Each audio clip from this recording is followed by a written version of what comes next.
Jai Hind.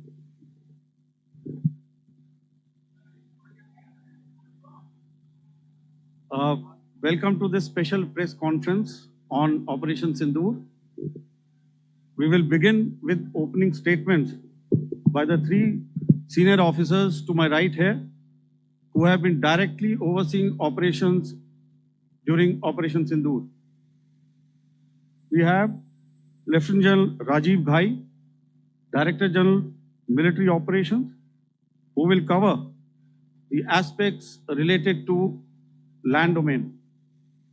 Air Marshal A.K. Bharti, to his right, Director General Air Operations, will provide insights on the air domain.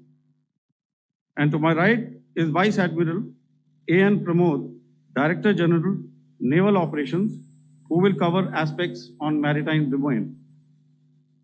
Following their briefings, we will move on to the question answer session. I now request the DGMO to commence the opening brief. Thank you, Sandeep. A very good evening to all of you, ladies and gentlemen. You are all by now familiar with the brutality and the dastardly manner in which 26 innocent lives were prematurely terminated at Pahalgam on the 22nd of April. When you combine those horrific scenes and the pain of the families that the nation witnessed with numerous other recent terrorist strikes on our armed forces and defenseless civilians, we knew that the time had arrived to make yet another compelling statement of our resolve as a nation. Operation Sindoor was conceptualized with a clear military aim to punish the perpetrators and planners of terror and to destroy their terror infrastructure.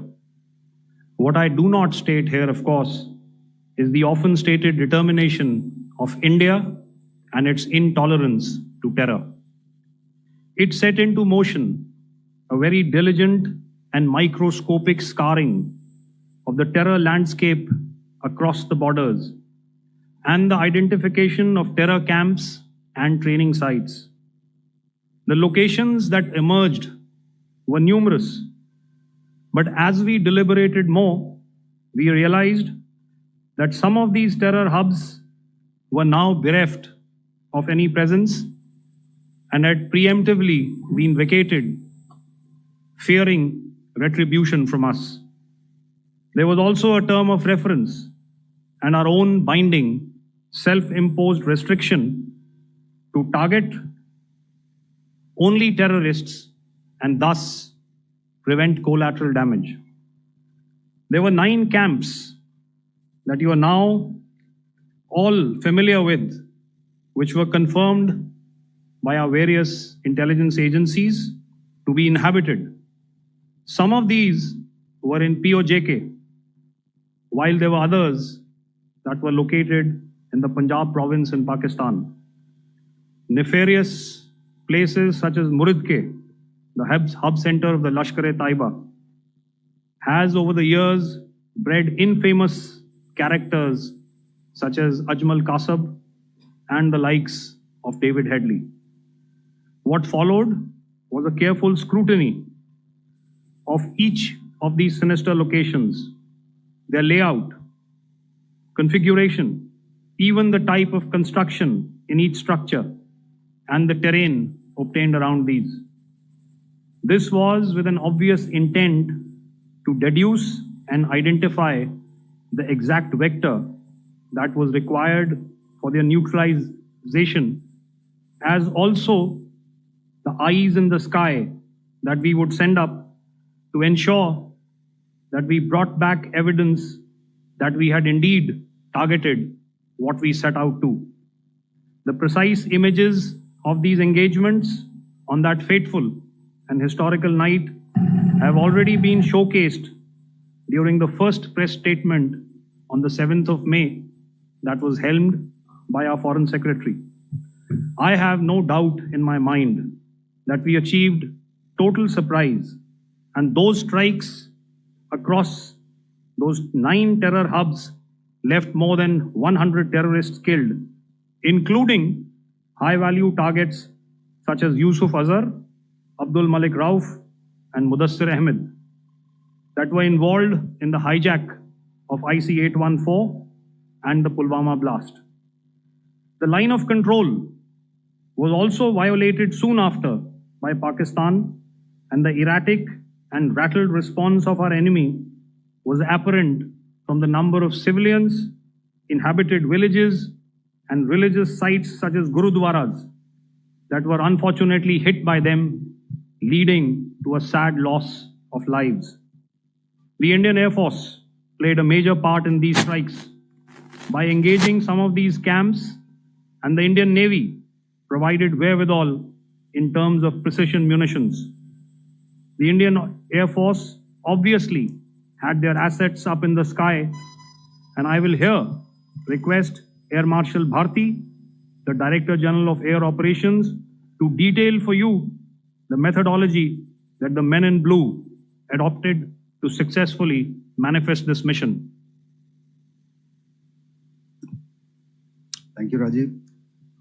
A very good evening, ladies and gentlemen. It indeed is a difficult time that we have to come here like this and brief you. We could have done without this, but we had no choice.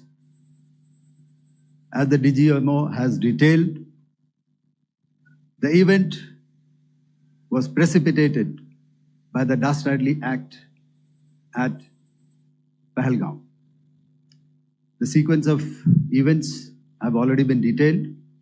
We carefully selected the targets, and out of the 9 selected targets, the target systems that were given to the Indian Air Force were the notorious training camps at Bhavalpur and Muridke, these being further from the international boundary.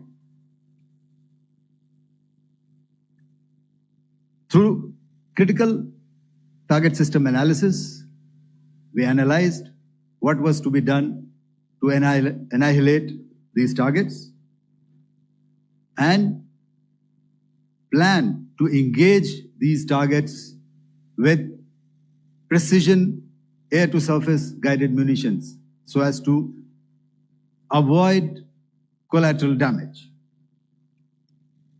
The modalities of planning process I will not go through at this instant.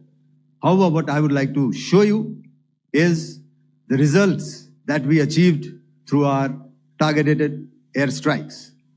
Could I have the second slide, please?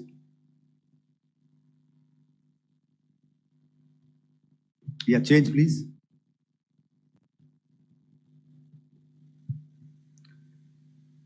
Okay. This is what the terror infra at Muridke looks like. If you see, north is as indicated, and to the right is east, where the international boundary lies. Could we have the next slide, please?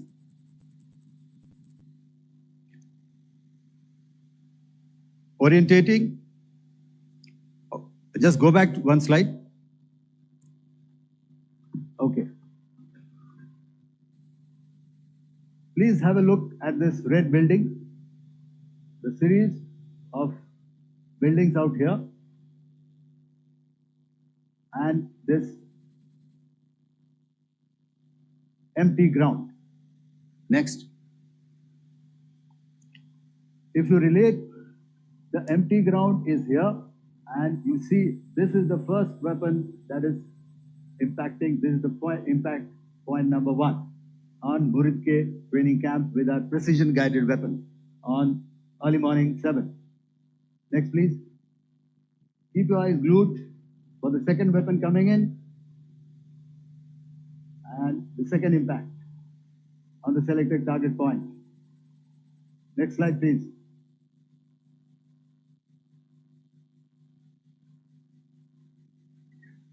Third weapon, third impact. Continue. And fourth weapon, fourth impact. So through these targeted and precision targeting, we addressed the target at Muridke, which was the terrain infrastructure. Can you hear me? All right. Okay, I'll come closer to the mic. Now we go to the next target, which is the Bhavalpur training camp. Next slide, please. Okay, just wait. So the effect, if you see, the impact point, if I can point out, this is the impact point. The ammunition has gone through the roof and it has created a blast inside, the photographs of which you would have, all of you would have seen. And the red building, after that, there was this double-story building. It has been completely decimated by precision targeting. Next, please.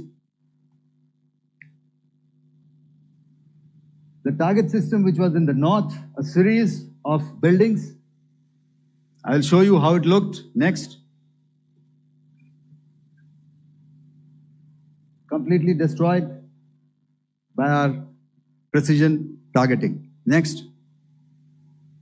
Now coming to Bhavalpur, this is the target complex that we are dealing with, a fairly large target complex. So we had to carefully choose the points that we needed to address, which were high value and which would meet our stated objectives of eliminating the terrorists.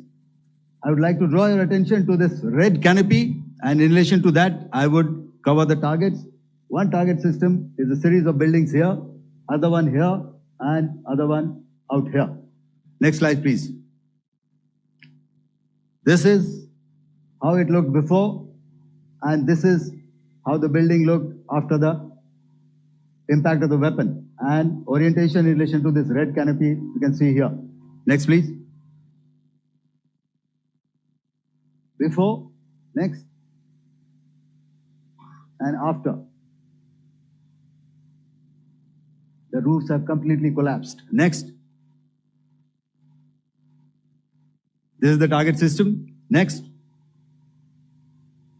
Precision targeting, and we have achieved our objectives here.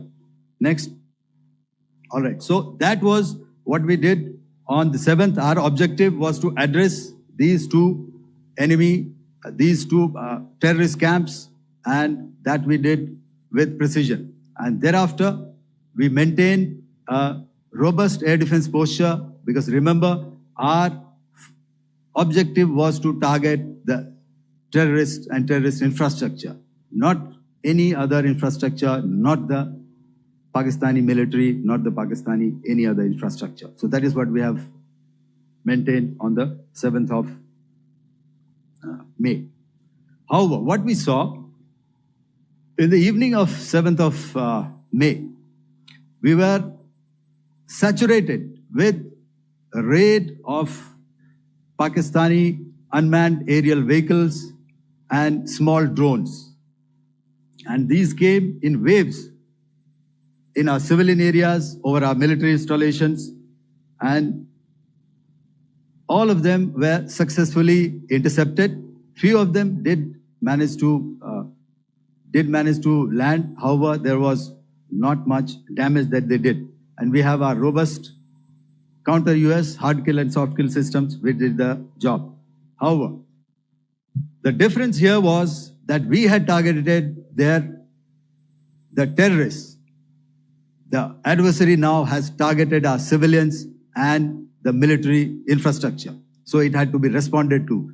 So in a quick and calibrated response, that very night, we struck their radar installations at Lahore and close to Gujranwala, the LYT installation, to indicate to him that we are ready, yet we do not want to escalate. Our fight was with the terrorists and not with the Pakistani military establishment. Thank you. Thank you, Air Marshal Bharti. So, ladies and gentlemen, he's outlined operations not only on the night of 6th and 7th of May, when Operation SINDOOR commenced, but also on the subsequent night. Being well aware and familiar with the congenital and impulsive nature of our adversary. And even though we did attempt to reach out and communicate our compulsions to strike at the heart of terror to my counterpart in the immediate wake of Operation Sindoor, the request was brusquely turned down, with an intimation that a severe response was inevitable and in the offing. We were, of course, prepared. Operations on the 7th and the 8th, Air Marshal Bharti spoken about. On the night of 8th and 9th of May, they flew drones and aircrafts into our airspace all across the borders and made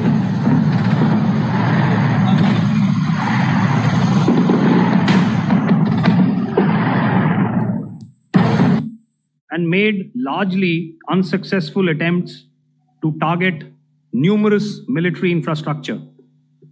Violations on the line of control by Pakistan also commenced yet again and precipitated into fierce arty engagements.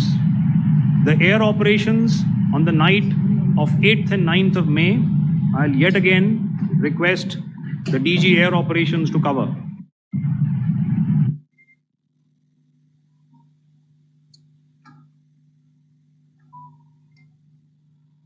So I just covered what happened on the night of 7th and 8th. What we found that on the night of 8th and 9th, starting as early as 22:30 hours, our cities had a mass raid of drones, unmanned aerial vehicles, UCAVs, starting right from Srinagar, going down right up to Nalia. It was a mass raid in waves and it was relentless. However, we were prepared and our air defense preparedness ensured that there is no damage on ground or to any of the intended targets that the enemy might have planned for. The difference between 7th night and 8th night was that on 7th night, he sent in his Yeha class of UAVs, however, these UAVs can go some distance, they are armed.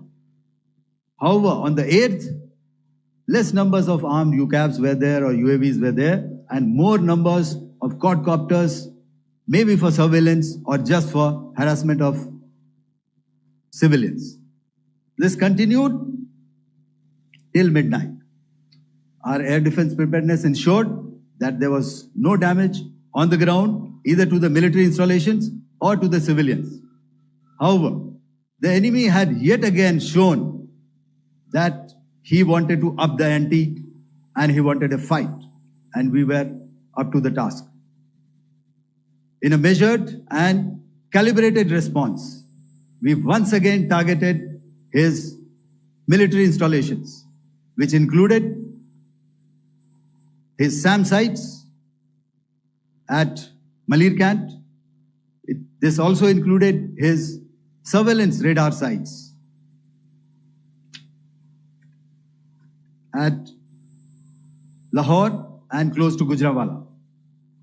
These were suitably addressed, and thereafter his drone attacks continued even till morning, which we countered, and during the daytime there was some respite. Here I would like to bring out another aspect. What we found was that while the drone attacks were being launched from somewhere close to Lahore, enemy had allowed his civilian aircraft to also continue to fly out of Lahore. Not only his own aircraft, but international passenger aircraft, which is quite insensitive, and we had to exercise extreme caution, even at the cost of some tactical disadvantage, to ensure that there is no damage to any of the civilian aircraft. And this was also brought out in our press briefing during the day. So I will now hand over to my colleague to cover the events of 9th onwards.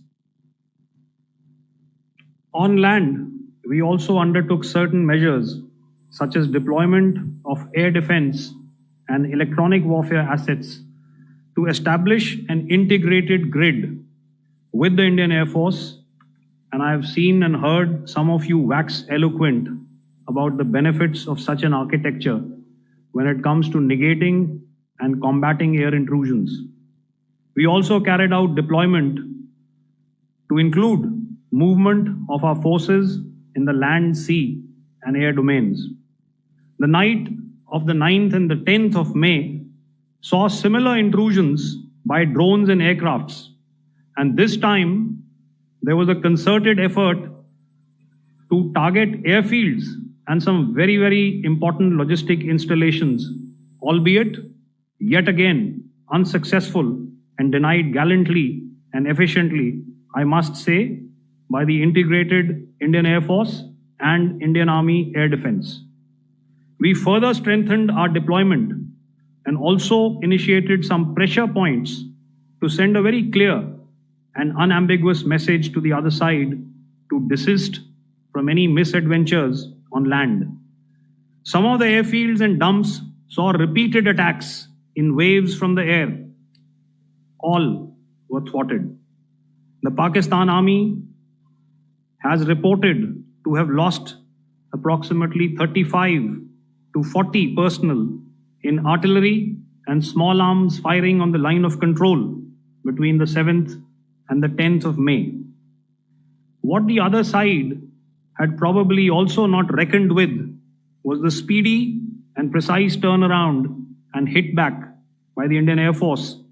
And I will yet again ask Air Marshal Bharti to speak about these significant and game-changing strikes. I will thereafter request Vice Admiral Pramod, my colleague and Director General of Naval Operations, to tell us about some very telling naval maneuvers in the Arabian Sea that exerted pressure on the night of 9th and 10th of May. Over to you, sir. Commencing about 2000 hours, that is 8 p.m. local time, on 8th of May, several Pakistani unmanned aerial systems, drones, combat vehicles attacked multiple IF bases.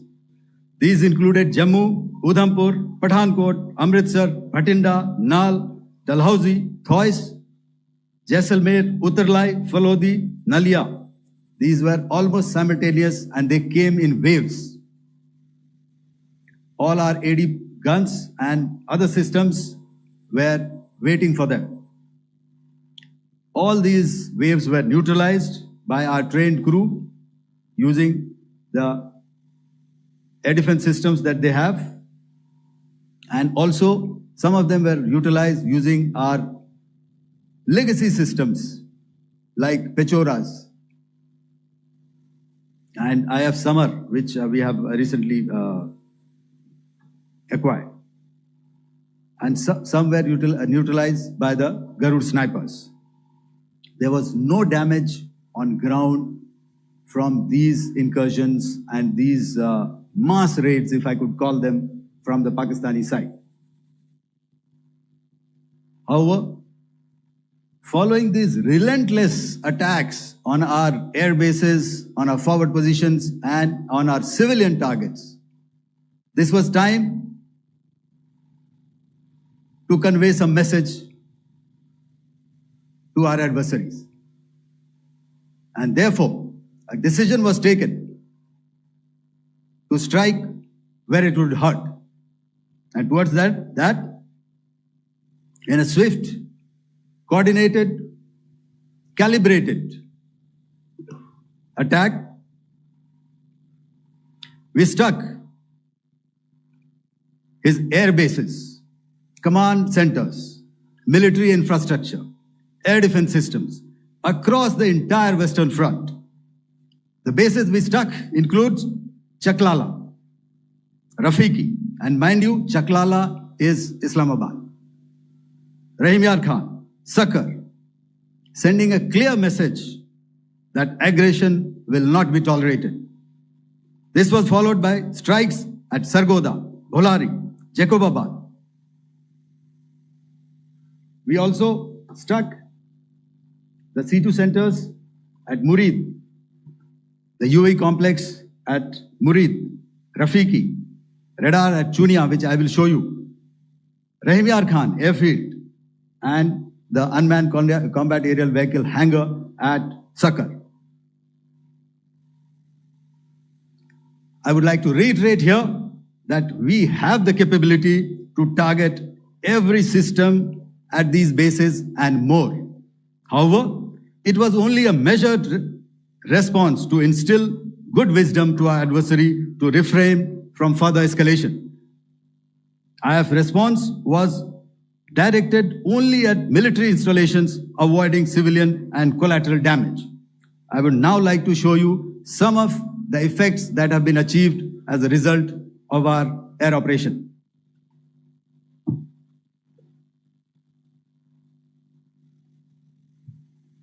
Here is the Pasroor air defense system. If you could see, zoomed up view. This is the radar mounted on a high tower. And after the strike,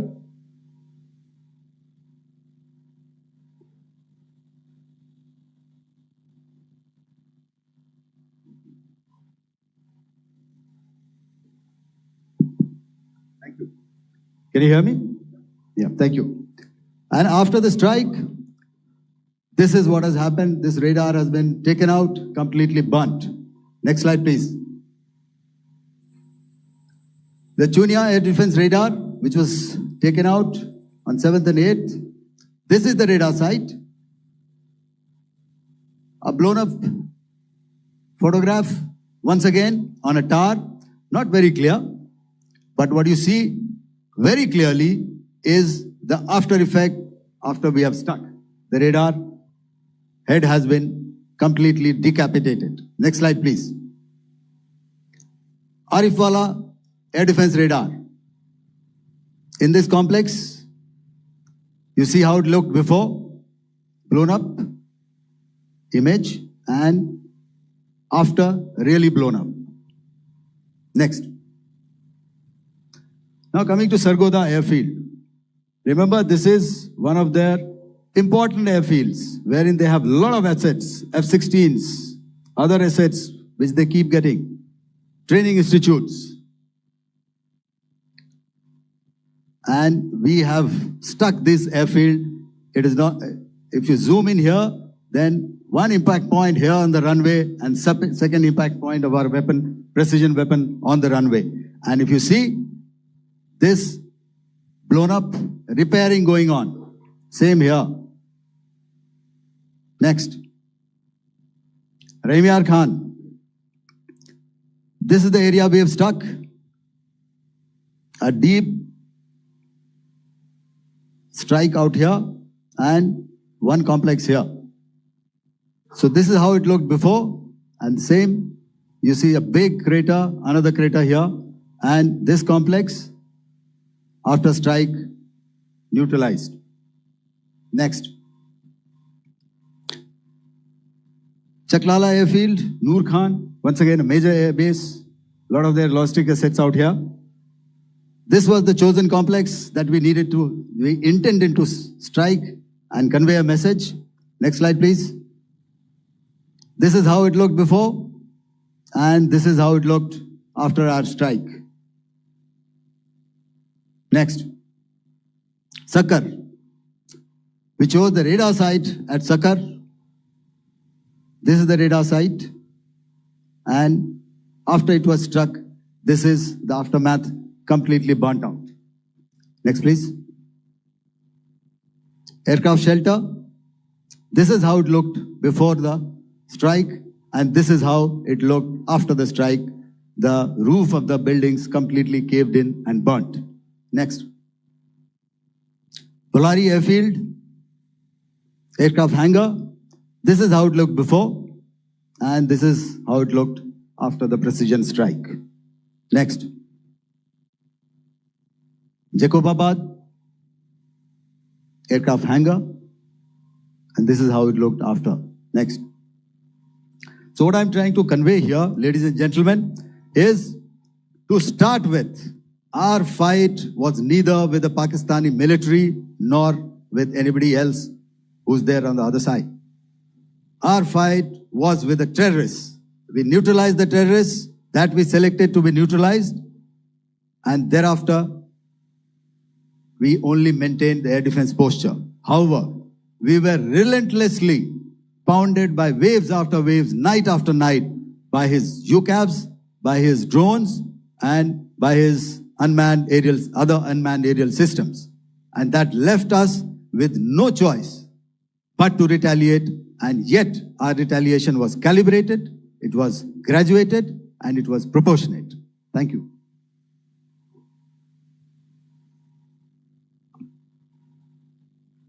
Good evening, ladies and gentlemen. In the aftermath of the cowardly attacks on innocent tourists at Pahalgam in Jammu and Kashmir by Pakistani-sponsored terrorists on 22nd April, the Indian Navy's Carrier Battle Group, surface forces, submarines, and aviation assets were immediately deployed at sea with full combat readiness in concert with the joint operation plan of the Indian Defence Forces. You may be aware that we tested and refined tactics and procedures at sea during multiple weapon firings in the Arabian Sea within 96 hours of the terrorist attack. The aim was to revalidate our crew, armament, equipment, and platform readiness to deliver various ordnance on selected targets precisely. Thereafter, our forces remained forward deployed in the Northern Arabian Sea in a dissuasive and deterrent posture with full readiness and capacity to strike select targets at sea and on land, including Karachi at time of our choosing. The forward deployment of the Indian Navy compelled Pakistani naval and air units to be in a defensive posture, mostly inside harbors or very close to the coast, which we monitored continuously. The Indian Navy maintained seamless maritime domain awareness throughout the duration and was entirely aware of the location and movement of Pakistani units. In effect, we had and continue to have good battle space transparency using our maritime domain awareness grid. As you are aware, our response has been measured, proportionate, non-escalatory, and responsible from day one. Accordingly, the calibrated approach considered all options, including the ability of the Indian Navy for offensive action from and at sea. As part of this escalation control mechanism, the application of force by the Navy was planned in a synchronized manner in coordination with the Army and Air Force, the highlight being teams from the three services working closely in an integrated manner. Along with the kinetic actions by the Indian Army and Indian Air Force, the overwhelming operational edge of Indian Navy at sea contributed towards Pakistan's urgent request for a ceasefire yesterday. As we speak, Indian Navy remains deployed at sea in a credible deterrent posture to respond decisively to any inimical action by Pakistan or Pakistan-based terrorists. Thank you. Samno Varna, Jai Hind. Now I'll hand over to Director General Military Operations for further proceedings. Ladies and gentlemen, on the 10th of May, in the morning, even as we were getting into a huddle to wargame the events of the previous night, a routine exercise, I received a message on hotline from my counterpart in Pakistan seeking my willingness to communicate. Since our initial aim was to strike at terror camps, and all our actions in the subsequent days were in response to the intrusions and violations by the Pakistan Air Force and its army, it was decided that I would indeed speak with my counterpart. You are already aware, I've seen it being covered on national television, that my communication with the Pak DGMO was conducted at 15:35 hours yesterday and resulted in cessation of cross-border firing and air intrusions by either side with effect from 1700 hours, 10th of May, after he proposed that we cease hostilities.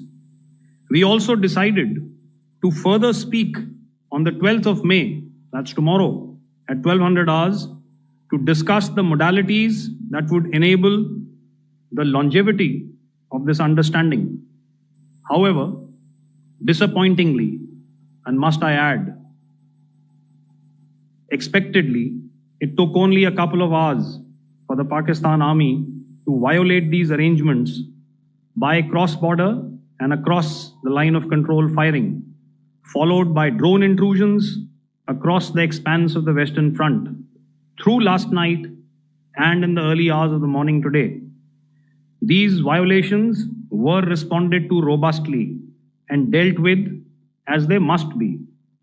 We have earlier today sent another hotline message to my counterpart highlighting these violations of the understanding between the DGMOs on the 10th of May and our firm and clear intent to respond to these fiercely and punitively, if repeated tonight, subsequently, or later. In this regard, I must inform all of you that the Chief of Army Staff has earlier today conducted a security review and has granted full authority to our Army commanders for counter-actions in the kinetic domain in case of any violation by Pakistan.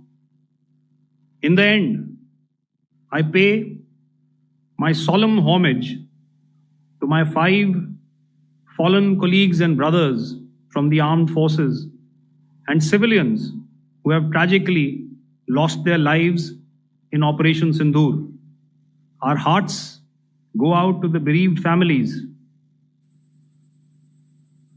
and we express our solidarity to them in this lifetime and beyond, at this grave juncture in their lives. Their sacrifices shall always be remembered and spoken of in glowing terms by a grateful nation. We have thus far, ladies and gentlemen, exercised, and my colleague Pramod highlighted this, immense restraint, and our actions have been focused, measured, and non-escalatory. However, any threat to the sovereignty, territorial integrity, and safety of our citizens will be met with decisive force. Jai Hind. Okay, ladies and gentlemen, we are now open for questions. All right, now since I would not know all of you, I would expect you to please raise the placard or your hand, and once I indicate, I expect you to please give out your name and the media group that you belong to. Keep your questions short so that we can take as many questions as possible. Also, ladies and gentlemen, kindly bear in mind that confidential aspects may not be answered by the 3 DGMOs. Right. I've got a lot of hands there. Let me start from the left. Left foot always in front when we start marching. So here we have to the left, okay. Yeah, 238. Hello. So this is Manas Pratimhuyan from PTI, Press Trust of India.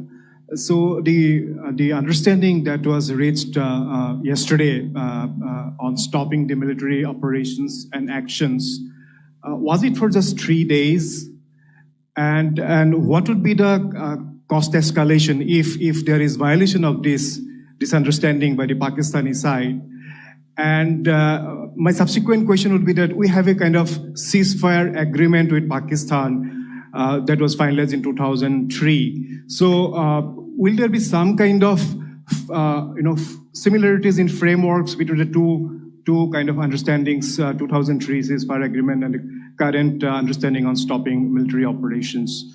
And again, what are the cost that will be incurring on Pakistan if Pakistan again resorts to this kind of terrorist activities, because we have made it very clear that the cost will be very high. So I would like to have your thoughts on it. Okay, so I'll answer the latter part of the question first. I also want to add that while the initial ceasefire agreement, as you correctly pointed out, is of the 2003 vintage, but I must remind you that in 2021, in the month of February, and this was then when the crisis in Eastern Ladakh was also on, the two DGMOs had spoken and arrived at a ceasefire understanding that lasted right up until this unfortunate attack at Pahalgam. Once our Foreign Secretary had announced the decisions of the CCS in the immediate wake of that attack, he had announced certain measures. And then, of course, Pakistan had in turn made its own announcements. Since then, there have been certain violations of this ceasefire understanding. And of course, after the 7th of May, like I pointed out during my statement, that there have been numerous violations on the line of control especially, and of course, along the international boundary by the Pakistan Army and the Pakistan Air Force. This understanding that we spoke about yesterday, no, it was not for 3 days.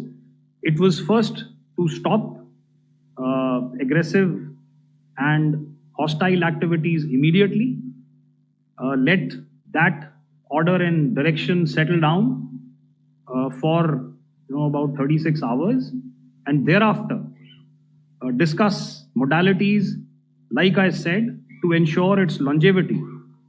That is tomorrow on the 12th of May. But unfortunately, we had a violation starting at approximately 1900 hours last night. And we've sent a communique, like I said, to the Pakistan Military Operations Directorate. And we will await what happens tonight. All right. The cost escalation, I'll leave it to your best imagination. I've already said that the response will be fierce and punitive. Now, the right foot forward. Yeah.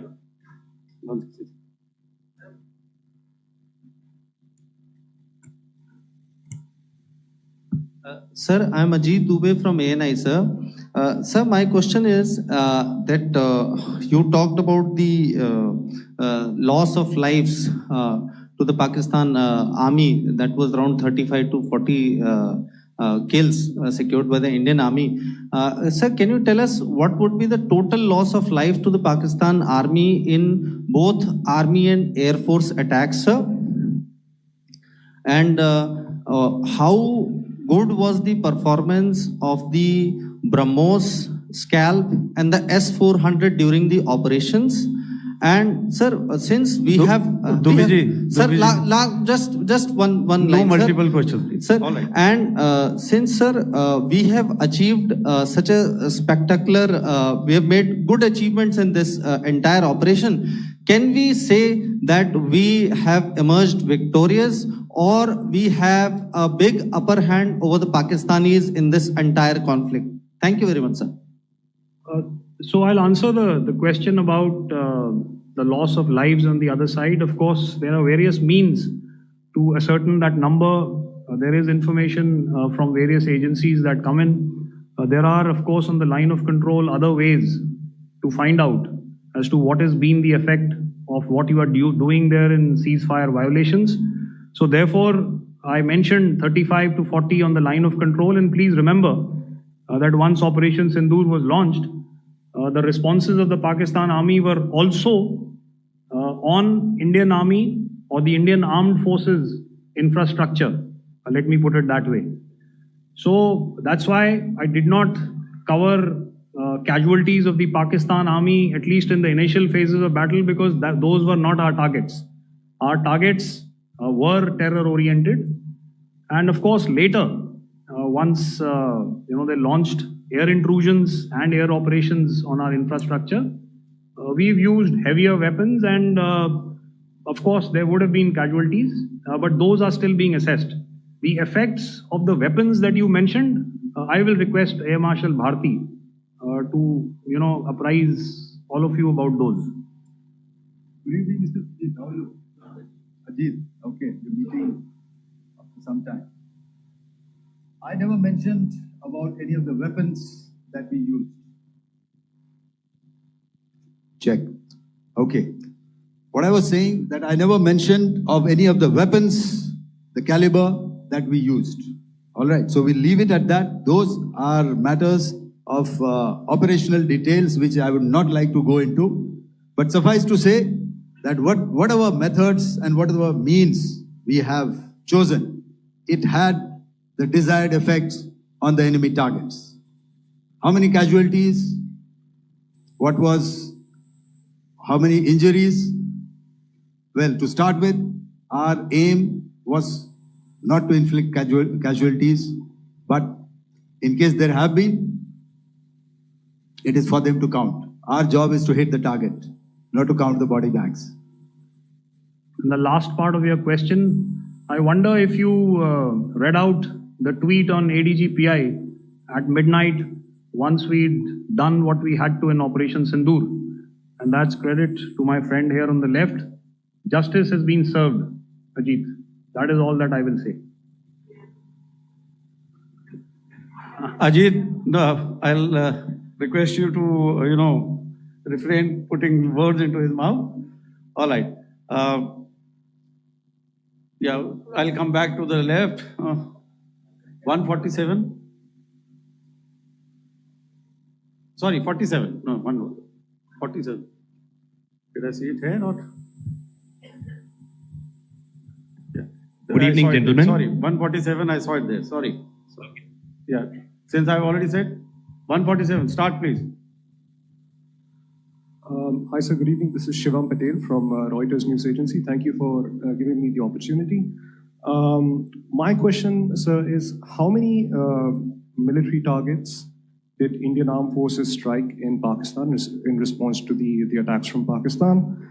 How were these targets selected? And how many troop casualties have been there in total on both sides, if you give details? Thank you.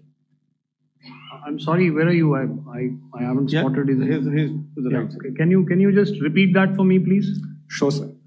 So my name is Shivam Patel. I'm from Reuters News Agency. My question is, how many military targets in total did the Indian Armed Forces strike in Pakistan in response to the attack from Pakistan? How were these targets selected? And how many troop casualties have been there on both sides, if you can? So you're speaking of the targets that I mentioned in the wake of the attack at Pahalgam, right?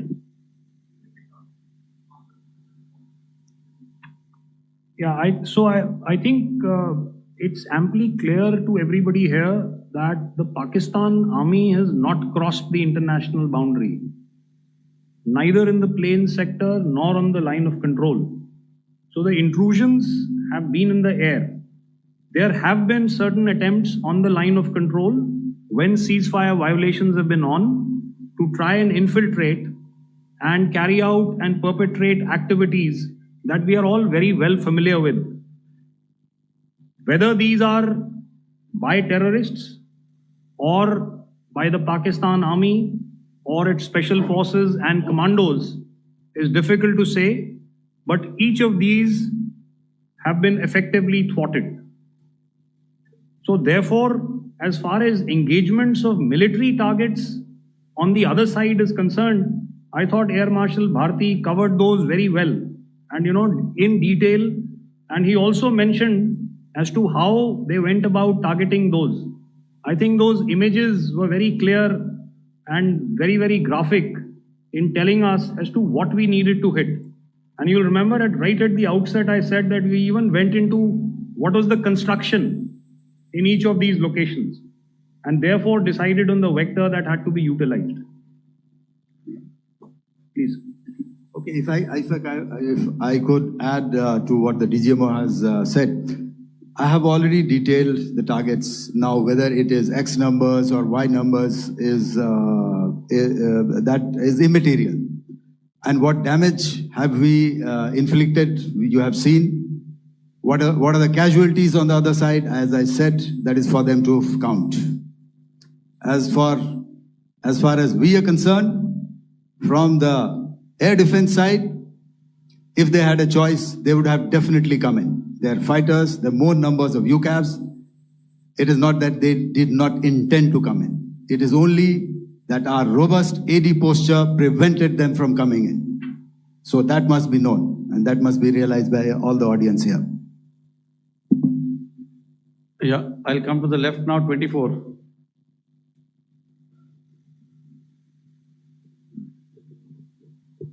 Good evening, sir. This is Anvesh Rath from Z. Sir, I wanted to know on the first briefing, which was done by FS and two representatives from Air Force and Army, you showed a list where there was 21 places in that list. You have stuck 9. Are more operations going to be held? Is Operation Sindoor still on? And the second question, thank you, sir. Thank you so much. And also, I want to congratulate all three of you for a fantastic operation that you guys have done. Thank you so much. Thank you so much for that one question. Yeah. Sir, the question. Unfortunately, Rath, is that your name? I'm sorry. As far as operational details are concerned, I am not in a position to share those right now. But I think I'll take a cue from Pramod. He said towards the end that the Indian Navy is still in a posture that is deterrent.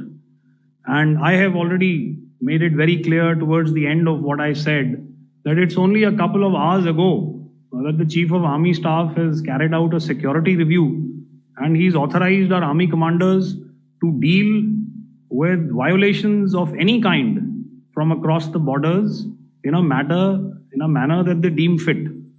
So again, to reiterate, the response will be fierce and it will be punitive.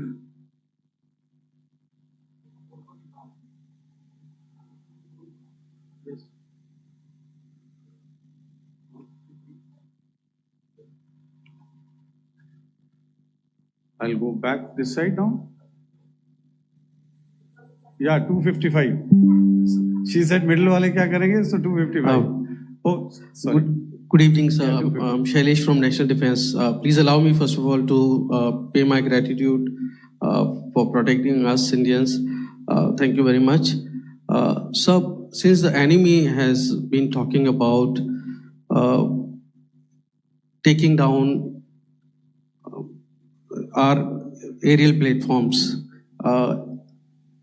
it would be deemed fit in case we can reveal that we have taken down their fighter jets. What could be the number? Though you said that they may be not good to reveal the platforms, but since this has come from various quarters in Pakistan, so I believe that we need to answer, in case if you can, sir, if you may allow. The question is for me? Yes, sir. Okay, and if I get it right, you want to know how many of their planes we have downed? Yes, sir. Yes, sir. All right. See, as I said, their planes were prevented from coming inside our border. All right. So we do not have the wreckage with us, but definitely we have downed a few planes. Numbers, we would not like to hazard a guess out here. Okay. I have the numbers, okay, and we are getting into the technical details of it to establish it. So I would not like to put a figure at this time, but definitely there are losses from their side which we have inflicted. Were they, please don't ask. Were they fourth generation plus, sir? See, you're putting words into my mouth. Why do you say fourth generation? Let us make it high tech. Thank you so much, sir. All right. Yeah, 163.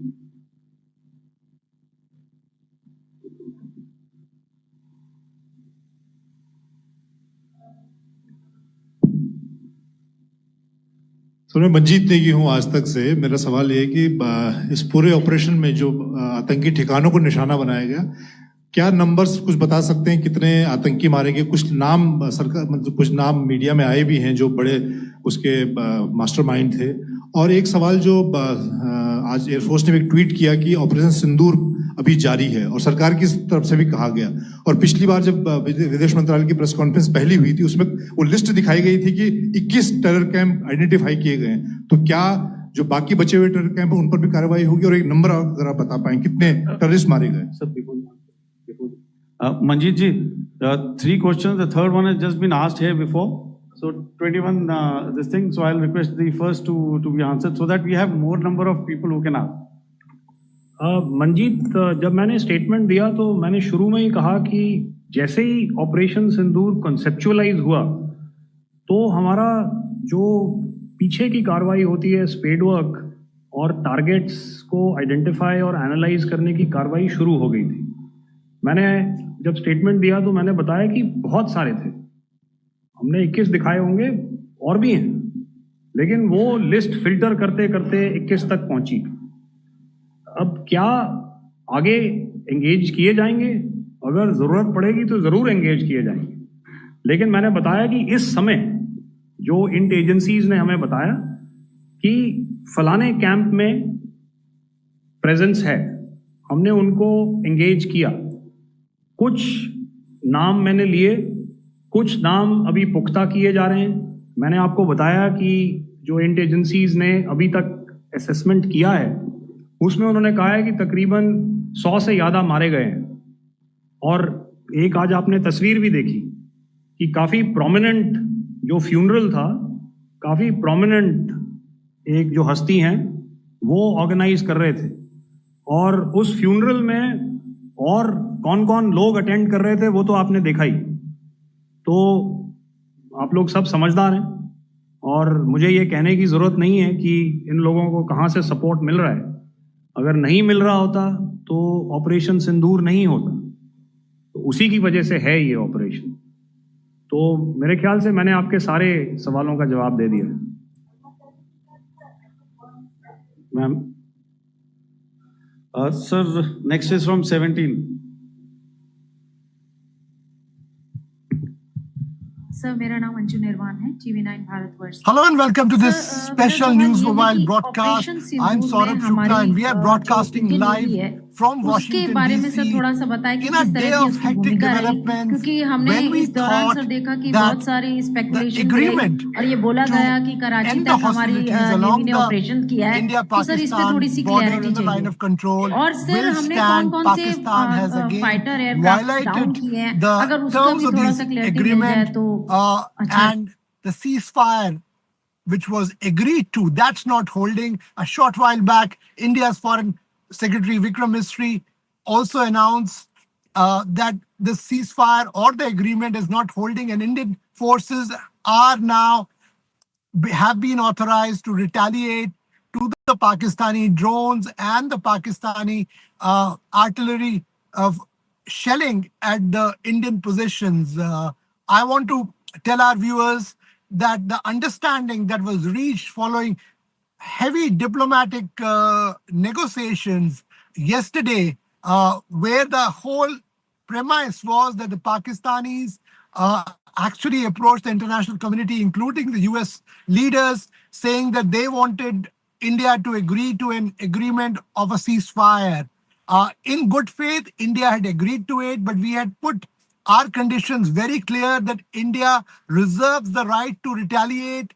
Also, if there is any attack from the Pakistani side, India will retaliate. That's what is happening now, that India is retaliating because of the violation by the Pakistani side on this ceasefire. Now in Pakistan, it's in some ways a puppet government of Shehbaz Sharif. The real control rests with the Pakistani army, which certainly is the main force behind continued terrorism against India and across the globe. You saw after India's strikes on Pakistani terror infrastructure, it was the Pakistani army who were going and attending the funeral of the slain terrorist leaders, including the mastermind of IC-814 hijack. What India did was create a new strategic doctrine by hitting deep inside Pakistani territory. And now a precedent has been set up that anytime Pakistan dares to mount a terror attack against Indian targets, we will go ahead and strike deep inside Pakistani territory. So that doctrine has been established. World recognizes India's right to retaliate in self-defense. That's what is happening now. I do know from my sources, I don't want to give you operational details, but operation is on in order to make sure that we take on Pakistan's this transgression very seriously. India, as you know, acted like a responsible power. We went along with the global diplomacy in good faith. But now that Pakistan has violated this, and in any case, there were enough and more skeptics. I myself, as a strategic analyst, believe that Pakistan cannot be trusted. In the past too, after every terror attack, they have sought to engage India diplomatically, tried India to scale back and then attacked India again. This time again, that seems to be the norm, but things are different. We have a decisive leadership led by the Indian Prime Minister Narendra Modi. We have decided that we will not so-called red lines that were drawn in strategic terms. In strategy, it's very important to have a whole calibrated view. A lot of people asking me, why shouldn't we go to a full-fledged war? India is a responsible country, believes that we have to take calibrated steps. We are not the aggressor here. It's Pakistan which is the aggressor, and the entire world realizes that we have to work on a multi-pronged approach, and we will do that. So what's really going to happen in the next few hours is going to be very crucial. One, we will continue to mount this military offensive to take on Pakistan's constant violation of the ceasefire. The armed forces have been authorized to go ahead and do it. That's one. Second thing, we will continue our diplomatic offensive to isolate Pakistan, both here in Washington, D.C. and other parts of the world. The world has realized it and our position. And third, we will continue to hold back Indus Water Treaty in abeyance, make sure that we revisit that. Diplomatic scale down that we announced continues. Also, we will try to squeeze Pakistan economically. The other thing which you as citizens have to be very careful about is the constant Pakistani disinformation propaganda that has been unleashed through their media, through a lot of handles on social media. So just be careful. Do follow News Mobile's fact check coverage. We have a series of fact checks on our platform. I urge you to follow that. Go to www.newsmobile.in. Also make sure that any post that you think needs to be fact checked, you can send it to us on that email ID, or also tag us on social media platforms, including X on News Mobile India, or tag me at Saurabh Shukla or Saurabh Shukla Journal on Instagram. Idea is to bring to you crystal clear coverage without any biases, purely objective. Our objective here is that India is a peace-loving country. It wants peace.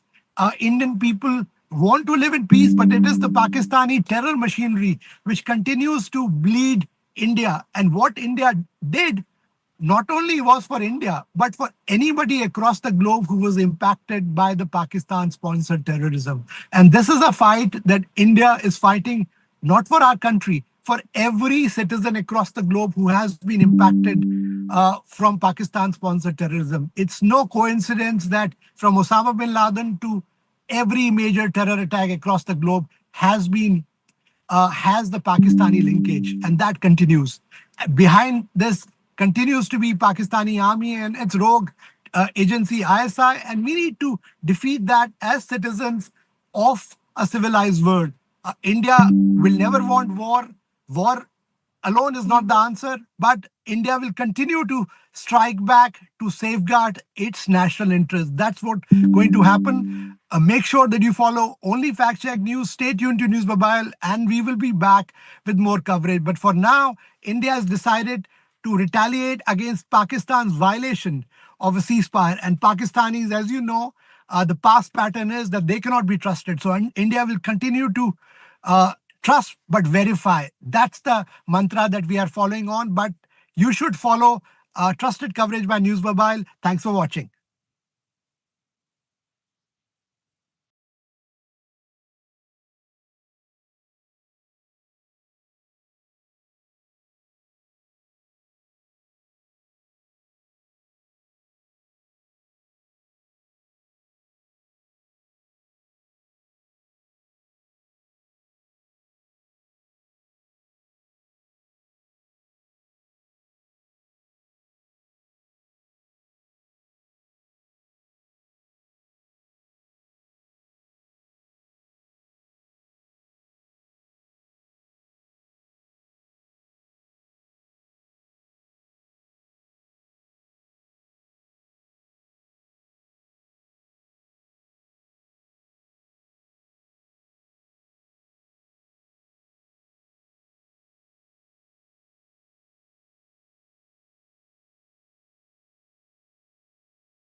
बड़ी खबर, पाकिस्तान घुस गई भारतीय सेना। धीरे धीरे यहाँ पर 17 मासों की आवाज सुनाई दे रही है, काफी। लाइट कम कर लीजिए, लाइट कम कर लीजिए। फ्रेश कहना सीखो। पहले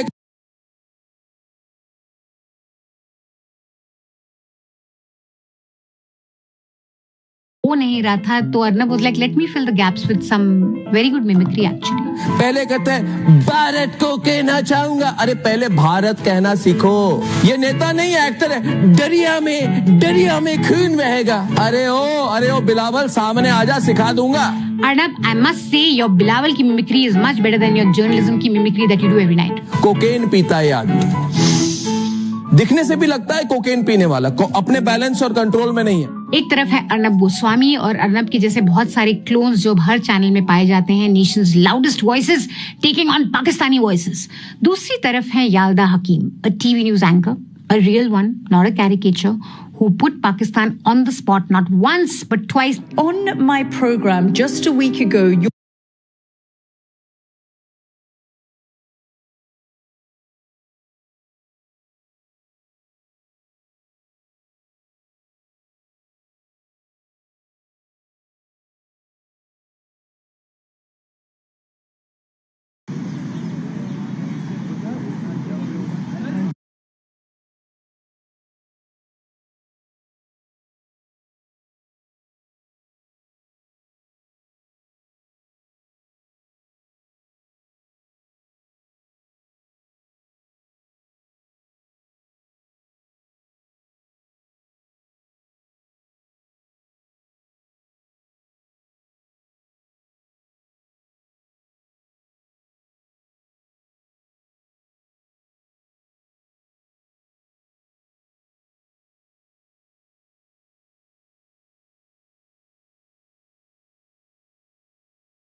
खाने वाला सोडा केवल 5 दिनों में पुरुषों की शक्ति को पास की सकते हैं। असर और अब है कि जरूरी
ब्रेकिंग न्यूज डॉ दीपक चोपड़ा ने बवासीर के इलाज पर 10 साल के अध्ययन के नतीजे बताए।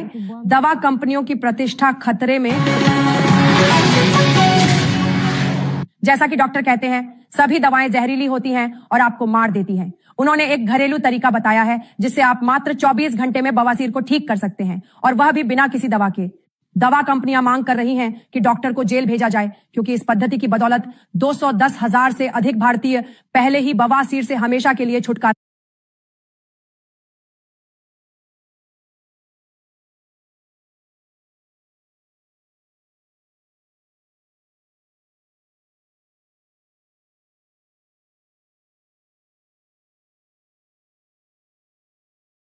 ब्रेकिंग न्यूज डॉ दीपक चोपड़ा ने बवासीर के इलाज पर 10 साल के अध्ययन के नतीजे बताए। दवा कंपनियों की प्रतिष्ठा खतरे में। जैसा कि डॉक्टर कहते हैं, सभी दवाएं जहरीली होती हैं और आपको मार देती है।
विरोधी और आतंकी संगठनों ने भारत माता के मस्तक पर हमला करके कई परिवारों के सिंदूर मिटाए थे, उन्हें भारतीय सेना